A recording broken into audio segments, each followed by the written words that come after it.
আর এবার যে খবরে নজর রাখবো, হুমায়ুনের সঙ্গে সমঝোতা কার? টাকার বিনিময়ে সমঝোতা, ভিডিও প্রকাশ করে তোপ তৃণমূলের। मेरा जो ऑप्शन रहेगी, मैं जो 1000 करोड़ रुपया आपको मांगते हैं ना, तो मैं 300 करोड़ रुपया में पहले से वो जो आपको बिहार में जो चुनाव नीतीश कुमार की जो फॉर्मूला में किया, जो 1-1 हजार करके 12 महीना में एक साल में 12,000 है, वो दे दिया 10,000 करके पर फैमिली। तो पूरे वोट तो आपका पास चला गया। क्या हालत? मतलब आपका कहना है कि ऐसे ही आप उसको बेवकूफ बना, लेकिन उन लोग क्या इतना बेवकूफ बनेगा? जरूर बनेगा ना। आपका आप तो पास ज्यादा हो जाएगा। मेरा आपको ज्यादा नहीं बोलूंगा, मैं आपको मेरा आज के दिन में आपको ये भरोसा दे रहा है, जो मेरा पास 1000 रुपया आप देगी तो आपको पूरा फायदा मिलेगा। मेरा ये भी आपको एग्रीमेंट करके देंगे, जो मेरा सीट तो 70-80 होगी, आपको 100 से 120 तक पहुंच जाएगी, तो ममता बनर्जी वो 100 से नीचे रहेगी।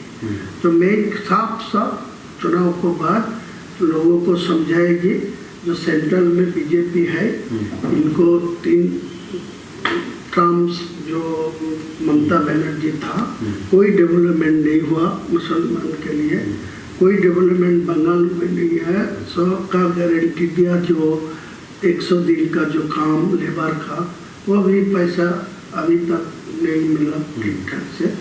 सारे ये मुसलमान मेरा ऊपर पूरा भरोसा करेंगे, आपको याद दिलाते हैं। একটা মসজিদের নামে সে যে ভাবাবেগ তার সওদা করছে এবং 1000 কোটি টাকা চাইছে, 300 কোটি টাকা অ্যাডভান্স চাইছে। কেন? তার কারণ আমরা যারা মুসলমান সমাজের মানুষ, আমরা কি গরু ছাগল? আমরা কি বুদ্ধিহীন?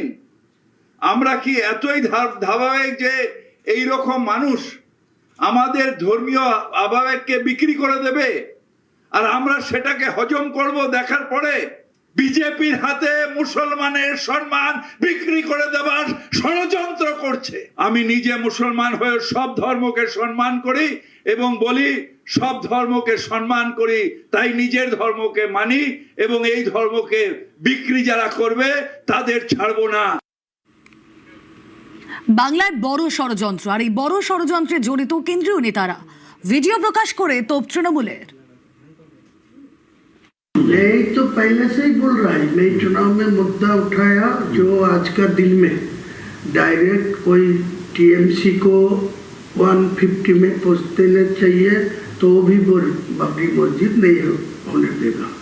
और भाजपा को 150 में पहुंच जाएगा तो भी डायरेक्ट मेजोरिटी मिलेगा, तो मेरा बाबरी मस्जिद नहीं होने देगा।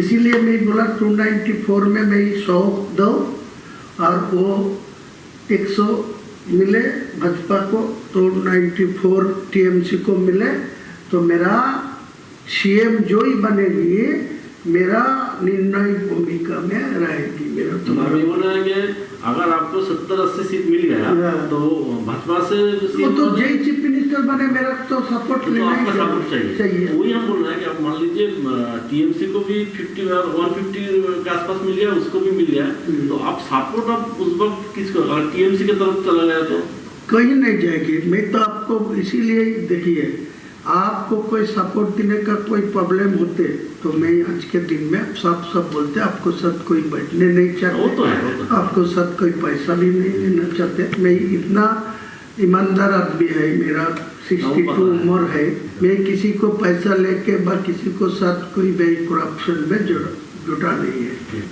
तो दादा हम लोग कैलकुलेशन में आ जाते हैं कि यहाँ पे हम लोग कॉन्फिडेंस के साथ हायर अथॉरिटी को बता देते हैं कि आपका ये धनराशि चाहिए, ये अगर आपको अमाउंट मिल गया तो आगे जाके आप एटलीस्ट 50 to 60 वोट आप मांग सकते। तो मैं आपको यही बोलते हैं, जितना जल्दी है 200 करोड़ दे दीजिए। मेरे को साथ दिल्ली हो, कोई ऐसा कॉन्फिडेंशियली कोई ना agreement नहीं किया। ये और शुभेंदु अधिकारी को साथ में फर्स्ट टाइम से बात हो रहा है।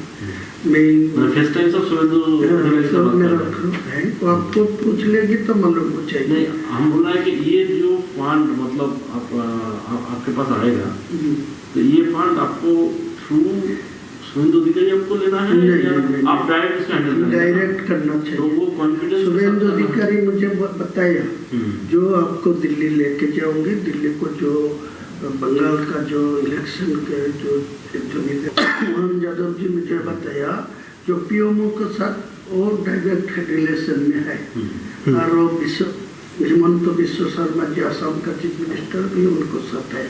वो पीएमओ जी मेरे को साथ रिलेशन रखने के लिए डायरेक्ट करा, तो वो भी बोला मैं दिल्ली में मध्य प्रदेश भवन में वो बुला लेंगी बात करेंगे, लेकिन उनको साथ मेरा कोई पैसा के लिए बातचीत नहीं हुआ। वो यही बात बोला जो आपको मेरा। तो आप एक काम कीजिए, जहाँ पे भी आपको पैसे के लिए पूछा जाएगा यही अमाउंट ही बता दीजिए जी। वरना क्या होता है ना, मान लीजिए हम तो आपका तो हम लोगों का मतलब इमेज खराब आप तो जानते हैं, तो आप हर एक जगह में ना यही अमाउंट तो हम इसको ही प्रपोजल में हम लोग रखेंगे।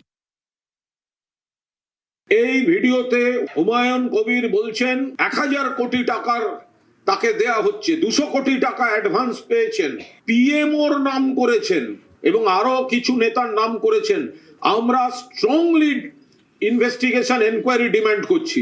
পিএমওর কোন অফিসার এই কোটি কোটি টাকার খেলায়, পশ্চিমবঙ্গে ভোট ভাগ করার খেলায়, মানুষকে ভুল বোঝাবার খেলায় পেছন থেকে মদত দিচ্ছেন, তাদের আইডেন্টিফাই করতে হবে। হুমায়ুন কবিরকে অফিসিয়ালি জেরা করতে হবে এবং ইডি কেন এখন হাত গুটিয়ে বসে থাকবে? টাকা লেনদেনের কথা বলছেন, তাহলে ইডি এবার হুমায়ুন কবিরকে নোটিশ দিয়ে ডাকুন। আগেও অন্য দলকে ভোট দিয়েছেন, এবার দেবেন না। যদি ডিম খেতে হয়, যদি মাছ খেতে হয়, যদি মাংস খেতে হয়, যদি ছানা খেতে হয়, যদি সেদ্ধ ভাতও খেতে হয়, যার যা ইচ্ছে খাবেন, যার যা ইচ্ছে পড়বেন, যার যা ইচ্ছে ভাষায় কথা বলবেন, কিন্তু মনে রাখবেন বিজেপি চায় না এই যে মাছের ভেড়িতে মাছ চাষ করছেন, তো আগামী দিন কি খাবেন? সব বন্ধ। তার মানে আমার মাথা খাবেন না আমি কারো মাথা খাবো? এটা কখনো হতে পারে? এটা কখনো হতে পারে না।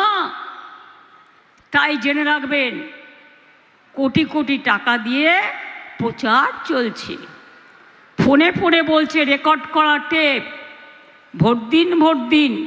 একটা ভোটও যদি বিজেপিকে ভুল করে দিয়েছেন তাহলে কিন্তু আপনার ঠিকানা চলে যাবে, আপনার অস্তিত্ব চলে যাবে, আপনার সম্মান চলে যাবে, আপনার ধর্ম চলে যাবে, আপনার কর্ম চলে যাবে, আপনার বর্ণ চলে যাবে, আপনার জাতি চলে যাবে, বাংলা চলে যাবে। বাংলা যদি সম্মানের সাথে বাঁচতে চান আগামী দিনের ভোটটা মনে রাখবেন। গণতন্ত্রে লড়াই করতে করতে আমি যদি একজন যোদ্ধা হই, মা বোনেরা আমার সহযোদ্ধা আর ভাইয়েরা মা বোনেদের পাহারাদার, এটা মাথায় রাখবেন। বর্ডার এরিয়াতে অনেক ফোর্স আসছে, সবাই খারাপের কথা আমি বলবো না, কিন্তু বিজেপি শেখাচ্ছে যাতে কেউ ভোট দিতে বেরোতে না পারে তাকে আটকে দাও। মাথায় রাখবেন রথযাত্রার দিন ঝাড়ু দিয়ে রাস্তা পরিষ্কার করা হয়, প্রত্যেক বাড়িতে একটা করে খিলের ঝাড়ু রাখবেন মা বোনেরা, ঘর পরিষ্কার করবেন। আর আপনার পথ কেউ আটকালে আপনি ঝাড়ু দিয়ে পরিষ্কার করতে করতে একবারে ভোট বাক্সে পৌঁছে যাবেন। ইভিএম মেশিন যেখানে ভোট হচ্ছে, যদি ইভিএম মেশিন খারাপ হয়ে যায় সেই মেশিনে ভোট করতে দেবেন না। মানুষ দয়া করলে অনেক লাইন দিয়েছেন, নিজেকে বাঁচাবার জন্য একদিন অপেক্ষা করতে হবে। এরা দেখে দেখে কাটবে, দেখে দেখে মেশিন খারাপ করবে, এটা নজরে রাখবেন। নতুন মেশিন আসলে পুরো 1 থেকে 1000 টেস্ট করে নেবেন আর প্রত্যেকটা পার্টিকে বোতাম টিপে টিপে ভোট দেবেন, যাতে দেখবেন সেই ভোটটা সেই জায়গায় পড়ছে কি না। কাউন্টিং বক্স ভালো করে পাহারা দেবেন, যাতে দিল্লির জমিদাররা ওদের ফোর্স দিয়ে দখল করতে না পারে, ইভিএম মেশিনে চিক ঢোকাতে না পারে, এটা মাথায় রাখবেন। আর ভোটটা নিজের ভোট নিজে দেবেন, তৃণমূলকে ভোট দেবেন, দয়া করে জোড়া ফুলে ভোট দেবেন। আর ভোট দেওয়ার আগে গাইতে গাইতে যাবেন, যতই করো হামলা আবার জিতবে বাংলা, যতই করো হামলা তৃণমূল জিতবে বাংলা, যতই করো হামলা জোড়াফুল জিতবে বাংলা, যতই করো হামলা মা বোনেরা জিতবে বাংলা, যতই করো হামলা অধিকার রক্ষা করার লড়াই জিতবে বাংলা, গণতন্ত্র রক্ষা করতে জিতবে বাংলা, অস্তিত্ব রক্ষা করতে জিতবে বাংলা, ভাষা রক্ষার্থে জিতবে বাংলা, নিজের খাদ্য রক্ষা করতে জিতবে বাংলা, বাসস্থান রক্ষা করতে জিতবে বাংলা, স্বাস্থ্য রক্ষা করতে জিতবে বাংলা, সম্প্রীতি রক্ষা করতে জিতবে বাংলা, সংস্কৃতি রক্ষা করতে জিতবে বাংলা। কেন ভোট কাটছে জানেন? নেক্সট প্ল্যান হচ্ছে এনআরসি। আসামে এনআরসি করেছিল 6 বছর আগে, 19 লক্ষ লোকের নাম বাদ দিয়েছিল, তাদের জেলে ঢুকিয়েছিল ডিটেনশন ক্যাম্প করে, তার মধ্যে কিন্তু 13 লক্ষ হিন্দুও ছিল। এটা মাথায় রেখে দেবেন, 6 লক্ষ মুসলমান ছিল। আমরা থাকতে আমি এখানে কোনো ডিটেনশন ক্যাম্প করতে দেব না। সেই জন্যই বিজেপি চায় যেমন করে হোক বাংলা দখল করব। আমি বলি তুমি ঘেচু করবে, বাংলা দখল করবে, বাংলা বিরোধী। যখন তুমি সৌদি আরবিয়া তোমরা যাও, নবাবদের গলা জড়িয়ে ধরো, তখন মনে থাকে না হিন্দু না মুসলমান। যখন দুবাই যাও কোলাকুলি করো, তখন মনে থাকে না হিন্দু না মুসলমান। এমনকি মাদার টেরেসা তার গঠিত মিশন অফ চ্যারিটিজ সারা বিশ্বে সামাজিক কাজ করে, তাদেরও 300 জনের নাম বাদ দিয়েছে, মতুয়াদের নাম বাদ দিয়েছে, তপশিলীদের নাম বাদ দিয়েছে, আদিবাসীদের নাম বাদ দিয়েছে, সংখ্যালঘুদের নাম বাদ দিয়েছে, হিন্দুদের নাম বাদ দিয়েছে, অনেকের নাম বাদ দিয়েছে, সব জায়গায় বাদ দিয়েছে। আমরা আমাদের লড়াই চালিয়ে যাব, লড়ব, গড়ব, জিতব, বাংলা জিতবে, আমরা হারব না, মাথা নত হবে না, আমরা চলব নতুন করে, বাংলা জাগবে নতুন ভোরে। যতই করো কুৎসা, যতই করো চক্রান্ত, বিজেপি হবে তুমি ব্যর্থ। তোমাকে জানাই ধিক্কার, বিজেপি ছি ছি, বিজেপি লজ্জা লজ্জা লজ্জা।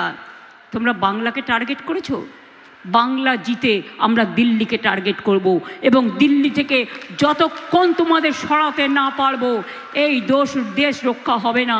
এই দেশকে রক্ষা করতে হবে, মানুষকে রক্ষা করতে হবে। তাই এই লড়াই সবাইকে, যারা আগেও অন্য দলকে ভোট দিয়েছেন, দয়া করে এবারে একটি ভোটও নষ্ট করবেন না। যে কটা ভোট আপনাদের সঞ্চিত আছে, পাড়া প্রতিবেশী অনেকে মারা গেছে, অনেকের ভোট কেটে দিয়েছে, চিন্তা করবেন আমার ভোট আছে, ওরটা তো নেই। তাই আপনারা হিন্দু মুসলমান, এটা বিজেপির ধর্ম, ওরা দুর্গা পুজো নয়, কালী পুজো নয়, রামকৃষ্ণ পরমহংসদেব নয়, স্বামী বিবেকানন্দ নয়, হজরত মোহাম্মদ নয়, মাদার টেরেসা নয়, মহাবীর জৈন নয়। ওদের ধর্ম হচ্ছে বিষক্রিয়া তৈরি হয়, মাথায় ঢুকিয়ে দেয় চক্রান্ত করে, নিজেদের তৈরি করা ধর্ম যার অস্তিত্ব ভারতবর্ষে নেই। ওদের মাথাটা বিষবৃক্ষে ভরা, ওখানে আম গাছ আম জন্মে না, ওখানে আমরা জন্মায় না, ওখানে বাবলা কাটার গাছ জন্মায়, আর দুমুখো সাপ জন্মায়, যারা ছবল দিলেই শেষ হয়ে যাবেন। কেউটে গোখরাকে ঘরে ঢুকতে দেবেন না। আমি এটুকু বলে আমার অনেক মিটিং আছে, সবাইকে আমার শ্রদ্ধার্ঘ্য নিবেদন করি। আপনারা অনেক দূর থেকে এসছেন কষ্ট করে করে, ঝড়ে জলে বৃষ্টিতে, আপনাদের পাগুলোকে আমি প্রণাম জানাই, সালাম জানাই, অভিনন্দন জানাই, জোহার জানাই। খুব ভালো থাকবেন, সুস্থ থাকবেন, এবং ছাত্র যৌবনের জন্য রইল আমার নবপ্রজন্ম অনেক অভিনন্দন, অনেক শুভনন্দন, অনেক শুভকামনা। সবাই ভালো থাকুন, সুস্থ থাকুন। আবার দেখা হবে, আবার দেখা হবে তো। আর বিজেপিকে বলতে হবে ভোটের পরে, তোমার দেখা নাই গো, তোমার দেখা নাই। বিজেপিকে করতে হবে একেবারে শূন্য, আর তৃণমূলকে করতে হবে একেবারে পূর্ণ এই পুণ্যভূমিতে।